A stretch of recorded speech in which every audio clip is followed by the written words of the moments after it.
Hello everyone, welcome back to my daily life mini ব্লগে। আমি সুস্মিতা। 30 দিন চ্যালেঞ্জের আজকে চতুর্থ দিন। দুদিন ধরে ভাবছিলাম বিছানার চাদরটাকে চেঞ্জ করব, কিন্তু চেঞ্জ করা হচ্ছিল না। তাই আজকে সকালে উঠেই আগে বিছানা চাদরটাকে চেঞ্জ করে দিলাম। যতই বিছানা গুছিয়ে রাখি না কেন, কিছুক্ষণ পরে আবার সেই একই অবস্থা হয়ে যাবে। আমার যে একটা বিচ্ছু আছে, ও কিছুতেই জায়গার জিনিস জায়গায় রাখবে না। এবার চলে আসলাম সোজা রান্নাঘরে। প্রথমে রুটিগুলোকে করে নিচ্ছি। আজকে ঘুম থেকে উঠতে একটু দেরি হয়ে গেছিল। জানো তো, আমার ছেলেটা এত বদমাস, ও দুটোর আগে কোনোদিন একটু ঘুমায় না। এই জন্যই দুদিন ধরে একটু উঠতেও লেট হয়ে যাচ্ছে। এদিকে ছেলেও ঘুম থেকে উঠে গেছে, তাই আমি আরও চলে গেলাম ওর বাবাকে একটু টাটা করতে। টাটা করে দাও, বাই, চলে গেল বাবা, যা।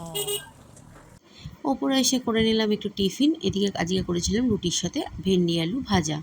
জানো তো, আমার না রুটির সাথে একটু ভাজাটাই খেতে বেশি ভালো লাগে। এরপরে মাছগুলোকে একটু খেতে দিয়ে নিলাম, তারপরে চলে গেলাম পুজো দেওয়ার জন্য। এই দেখো আজকের ফুল। নিচে এসে দেখি বাবা এর বদমাশি শুরু হয়ে গেছে। ঘোড়াটাকে নিয়ে গেছে নাকি স্নান করাবে বলে। এসে তো আমি খুব বকলাম। আমি বকেছি বলে রাগ করে নিচে শুয়ে আছে। কত রাগ বলো এটুখানি পিত্তি বাচ্চার। মাঝে মাঝে ওর কাণ্ড কারখানাগুলো দেখলে রাগও হয়, আবার হাসিও পায়। আমার ভিডিও ভালো লাগলে একটা লাইক কমেন্ট করতে ভুলো না কিন্তু। আজকের ভিডিও এইটুকুই। দেখা হচ্ছে তোমাদের সাথে নেক্সট ভিডিওতে। বাই।